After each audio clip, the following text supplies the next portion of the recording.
Why the Muslim has to be the victims of the mistakes of the Wahhabis? Hisham Kabbani is a moderate Muslim, a sheikh in the Sufi branch of Islam. You want to stop the problem around the world? Let Wahhabi to leave us alone. We came to the West, we came to Europe, we came to America, we migrated to go out of tyranny. You want to bring tyranny to us back? For what?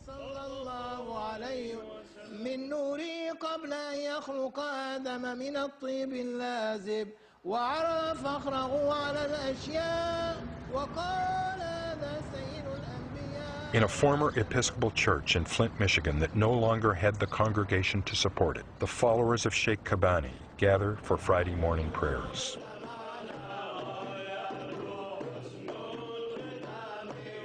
It is not merely prayers, it is singing, chanting, and dancing that Kabbani's Sufi brand of moderate Islam embraces, all activities condemned by the Wahhabi and fundamentalist form of Islam. In America, no one knew what is Wahhabis at that time. And I begin to see this Wahhabi influence in the mosques and how they are very influential and how they are poisoning the mind of youngsters. They want to hijack the voice of the Muslim. أنت مسلمة؟ بسملة أنت تعرفي اليهود؟ بتحبيهم؟ لا ما بتحبيهمش ليه؟ كده عشان هم إيه؟ Programming on Arab television can condemn Jews as easily as it exalts suicide bombers.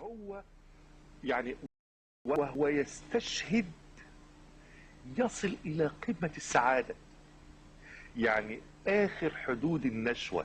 When I saw all this stuff coming from these teachings of the Wahhabi sect, and Bin Laden was being doctrined with it, and he is teaching it wherever they go with his group. So in 1999, I stood up and I spoke. Oh, that was the biggest storm. Almost 3 years before 9/11, Kabbani was at this State Department conference in Washington, where he was warning about Osama bin Laden and suicide bombers.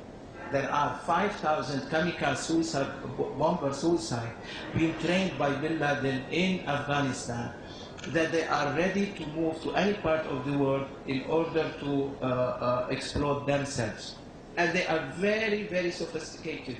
For this warning, Kabbani was accused of being an alarmist and was ignored by the State Department. Frustrated, he went out to confront the Wahhabi imams across America. So when I went and spoke with many of these scholars here in America and say, what is you are doing? You are destroying the young and the youth. You are destroying their beliefs, destroying their image. This is Wahhabi teaching. They're very extreme in their views. And they begin to consider me as a threat to them, so they want to do everything that can stop me. They send us death threat. They spoke of attacking me if I appear here or appear there in different areas or so on. He found himself virtually shut out of all mainstream Muslim activities in America and under attack by the Islamists.